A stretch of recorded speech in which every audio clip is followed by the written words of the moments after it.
What's one of the best ways to find great online collaborators? I'll give you a hint: observation.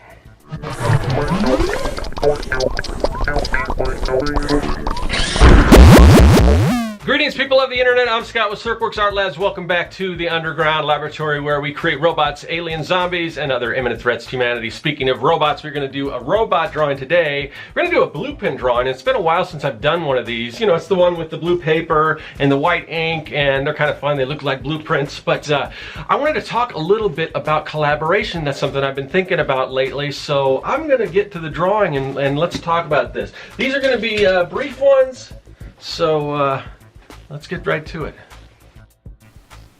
I wanted to take a little time and just do a quick video because I've been thinking quite a bit about collaborations lately, and I'm planning on doing some collaborations here on the channel, but that got me to thinking about, you know, collaborations in general, or more as sort of a working artist. And I've always kind of shied away from doing collaborations. Well, I don't want to say always, but somewhere along the line I kind of got turned off to doing collaborations because I just didn't have very good experience collaborating with people. It just seemed like, I don't know if I had high expectations or whatever, or, well, actually I'll take that back, because I know I didn't have too high expectations, because I think just getting something done is not a very high expectation. But you know, a lot of the people that I would collaborate with would either, you know, I would do like trade outs or certain thing, like somebody would do somebody that was really good at something that I've noticed they were good at, and I said, oh, let's do I'll trade and I'll do this for you or whatever, and their work they turned in was just not up to the quality of work they usually do, and I put kind of my all into it the way I usually would. Things like that, and just other things where just people would just flake out or whatever. So I've always had an issue with that. So it got me to thinking, how do you know, how do you, when you go out there searching for somebody to collaborate with, a lot of times they're people we know and friends, and so we can kind of gauge that, but you never know. And there's sites out there where you can hire people, and I always try to steer people away those sites because, I mean, I guess they do have some sort of review structure, but you never know, and it just, unfortunately, a lot of artists really, you know, they're unable to deliver, and you know, that's unfortunate, and that's one of the reasons I think that just because I could do that, and there may be some other artists who are way better than I am that may not, you know, be able to deliver on time or constantly, or you know, or be professional about it. I think that's why I've sort of been able to, you know, make a living doing this.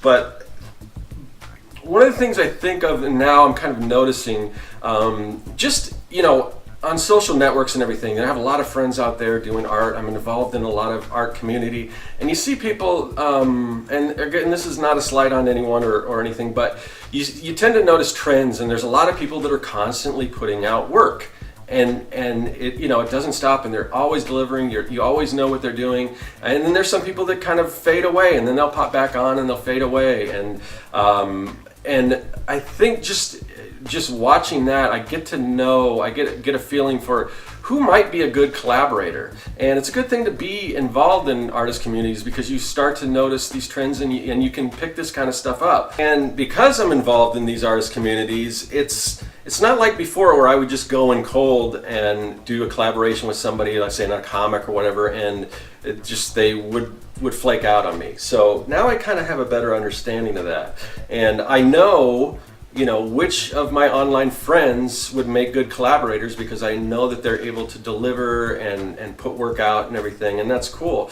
And I've got to, you know, so if you're on the opposite side, if you're somebody that kind of finds that you're not always putting things out, or other things kind of come in the way, and that's understandable, but you know, if you want to be a working artist, you know, you've kind of got to find a way to get past that, because honestly, clients aren't going to care if things are always coming up and you're not able to deliver your work. Now, every once in a while, if you've proven yourself and then something comes up and it's just like, I've got to take some time off, then you can do that. But really, it's really important to put stuff out and show people that you're reliable and everything. And that's probably almost more important than creating great art. And that's sad and unfortunate, but it's the truth.